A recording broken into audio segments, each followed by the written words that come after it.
Vamos lá, Caião, você leu hoje aqui Lucas 22, 54 para frente, o verso, né? Uhum. As negativas de Pedro, e o É, galo cantando no feijão, e o olhar, que fixando foi o nele que o mais olhar. me emocionou na sua fala, o olhar silencioso, que diz que é um sem, escândalo, né? sem dizer nada. Sem dizer nada. Caião, por que as pessoas têm mais tendência em crer em doutrinas da religião do que na simplicidade do evangelho? Você vê a simplicidade do olhar. Nós somos treinados no paganismo. Todos Treinados nós. no paganismo. Então, toda a nossa vida funciona de maneira mecânica.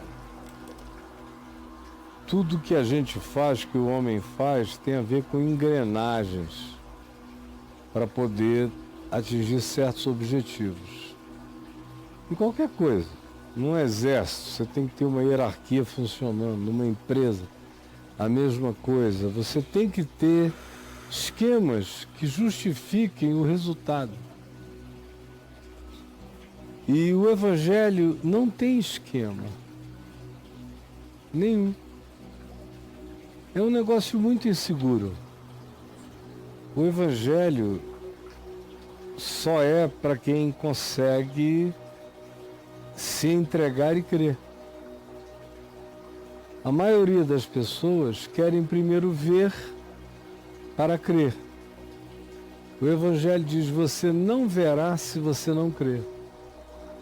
Não aparecerá se você não começar a andar. Não se realizará se você não obedecer. Não será verdade se você não crer e andar no chão proposto por essa verdade. Aí todo mundo entra em pânico, porque falta a base pagã do ver para crer. E Jesus disse: bem-aventurados os que não viram e creram. Ou disse também: porque tu viste, tu creste? Isso aí é coisa boba. Bem-aventurados os que não viram e creram. Só que são pouquíssimos os seres humanos que se inclinam na direção dessa confiança. É preciso ter confiança. Gente desconfiada, e a maioria não vai embarcar no Evangelho. Gente que quer provas antecipadas não vai entrar pela porta do Evangelho. Gente que quer justificativas não vai experimentar. Gente que demanda todas as seguranças para poder ver se engaja, vai ficar de fora. Esses todos que ficaram o tempo todo pedindo sinais a Jesus, e a quem Jesus não deu nenhum sinal, e disse que o único sinal era o sinal da ressurreição, o que para eles também é difícil, porque se eles não viram, eles também não creem. Então, por causa disso, o que a religião oferece vem diametralmente oposto ao que o Evangelho propõe. O Evangelho diz: creia em Deus, que é Espírito e em verdade. A religião diz: venha à casa de Deus, porque Deus está lá. O Evangelho diz: Deus é Espírito. Você não precisa de nenhuma visibilização. Creia e siga. A religião diz: não, você precisa. Precisa crer que o pão virou o corpo de Cristo, que o vinho virou o sangue de Cristo, quando a doutrina é de transubstanciação, ou quando a doutrina é de presença real. Você precisa crer que aquele pão não é o corpo de Cristo, mas naquele momento a presença real de Cristo está ali, naquele pão, naquele vinho. Quanto mais você oferecer concreções e palpabilidades, mais as pessoas tendem a crer. Se você puser um corredor com uma porta de luz e disser que todo mundo da fila que passar e fizer a volta por ali, puseram dinheiro no gasofilácio, foi abençoado, a tendência é crer. Porque é uma mecânica. Por isso a religião precisa de ritos diversos, ou de campanhas, ou de fetiches, ou de souvenirs divinos, ou de pedras de toque, porque é dessas concreções que a mente pagã se alimenta. Então, se você chega com o ensino puro e simples de Jesus, é muito pouco, não tem onde tanger, onde pegar, onde segurar. E a maioria acha isso insuportável.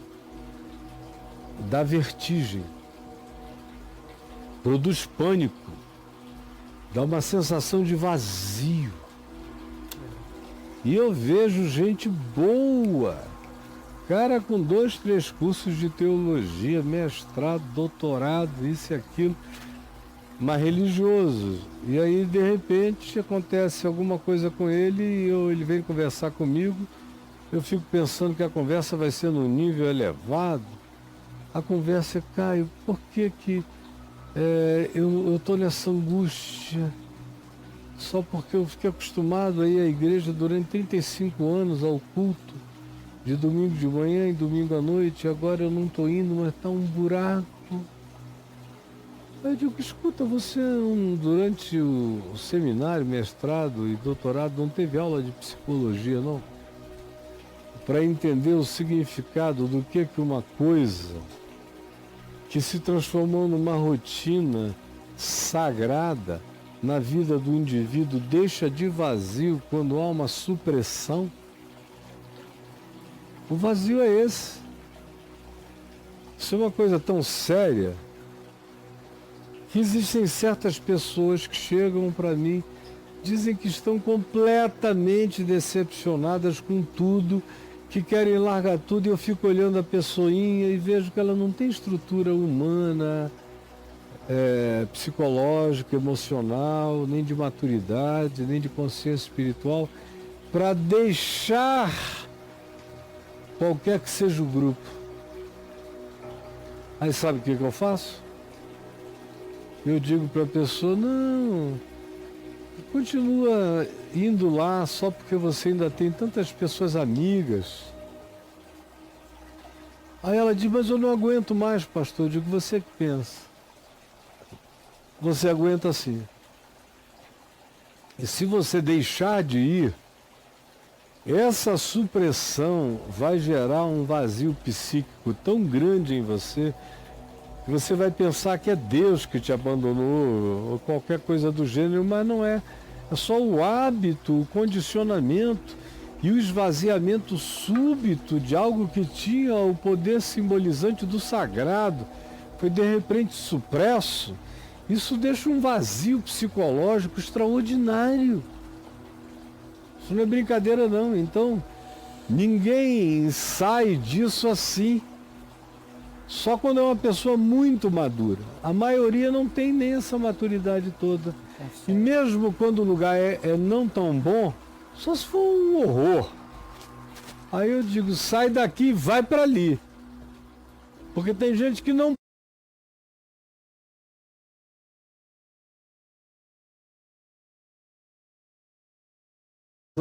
é por causa da necessidade psicológica da ocupação fraterna, sem a qual elas se desmontam, elas não sabem viver. E tem milhões de pessoas assim que têm que ser respeitadas. É um princípio, para mim, é um axioma psicológico. Você entender que quando determinadas estruturas de comportamento e repetição litúrgico, especialmente de natureza sagrada, ainda assim interpretada pela pessoa, são subitamente supressos, retirados, algumas pessoas chegam a beirar a loucura, outras surtam. Olha isso. tem a ver com falta de Deus? Não, é falta de hábito. É como uma morte. É como você chegar na sua cama, sua mulher não está lá mais. Seu marido já não está. É como o seu filho que sentava na terceira cadeira do lado direito da mesa da família e morre e aquele lugar fica vazio. É uma angústia muito grande. De modo que eu tenho muita compaixão, porque tem muita gente sofrendo nesses ambientes, mas só vale a pena sair de um lugar para outro, considerando essa natureza psicológica de pessoas, se houver um outro lugar para dar uma engatada. Se já tiver um outro esqui para enfiar o pé. Sim. Porque senão a pessoa não sabe nadar, vai se afogar. Não aguenta. Não aguenta não. Mas é algo que está na memória humana desde os tempos mais primitivos.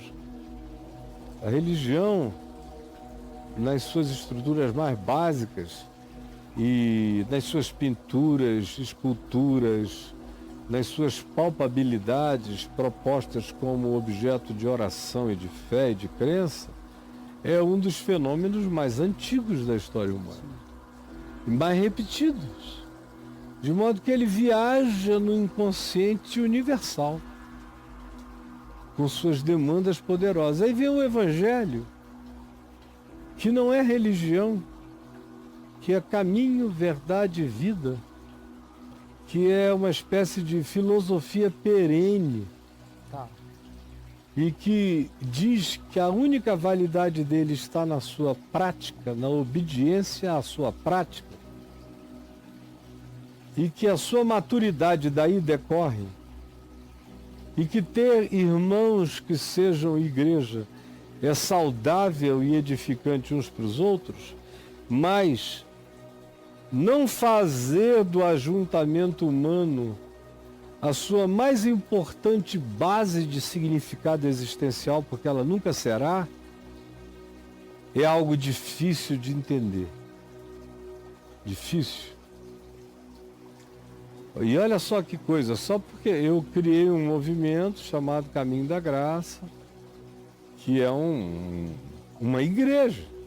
As pessoas se reúnem, tomam a ceia, batizam-se, oram, ouvem a palavra.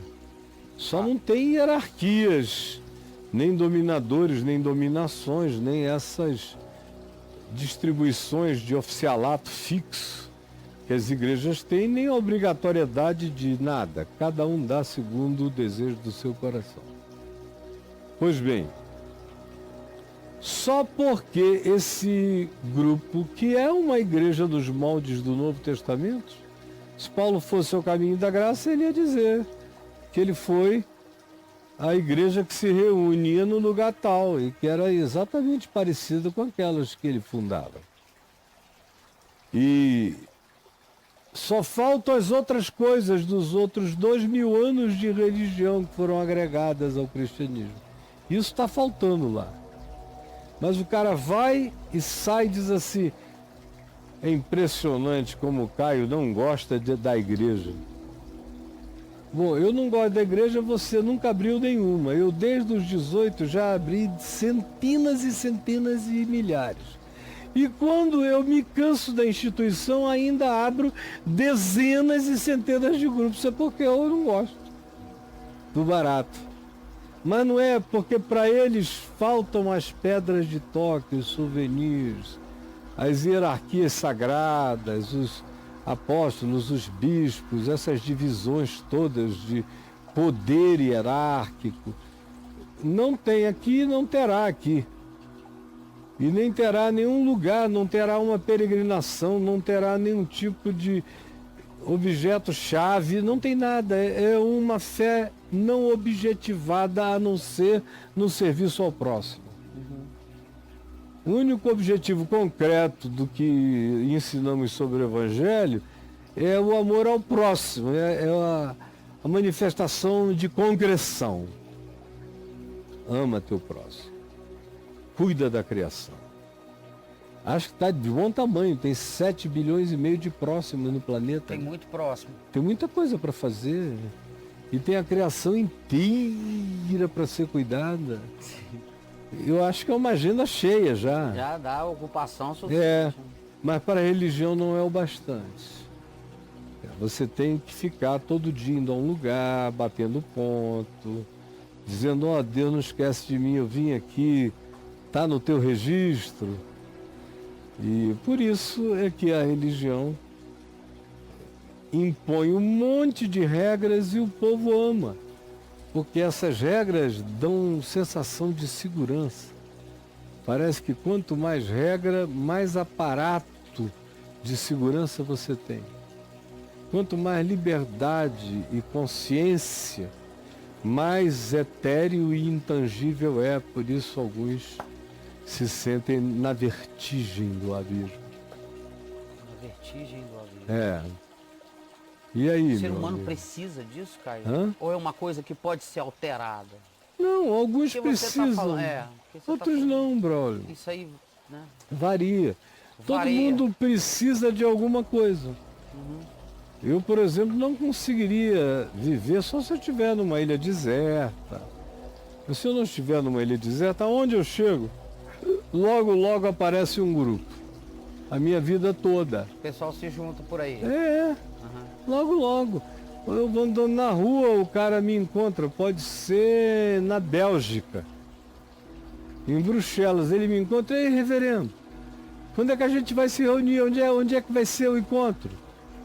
E eu vou fazendo encontros, né? Não tem essa história. Vai acontecendo. Eu sou conhecido, facilita, mas quando eu não era. Quando eu cheguei em Portugal com 22 anos, em 77, eu deixei uma igreja que está lá até hoje, funcionando em Sintra. Que começou na casa dos Penedos, na casa onde meu sogro morava. Tá. Reuni uns meses, 4, 5 meses, aquela igreja e entreguei para um pastor batista que está com ela até hoje lá. Faz o quê? Foi em 77, você imagina quantos anos faz. E aí vem um bobinho ali, que não congrega com ninguém, não ora sozinho, não faz coisa nenhuma e vem me acusar de não gostar de igreja. Não, eu não gosto de covil de salteadores. Eu não gosto dessa mentira, desse povo da mentira. Como Jesus não gostava e denunciou. Agora, gente boa de Deus, querendo se congregar em amor, é tudo que eu estou afim, é tudo que eu quero propor, é tudo que eu venho propondo a vida inteira. Só se você teve Alzheimer em relação ao meu passado é que pode dizer coisa diferente.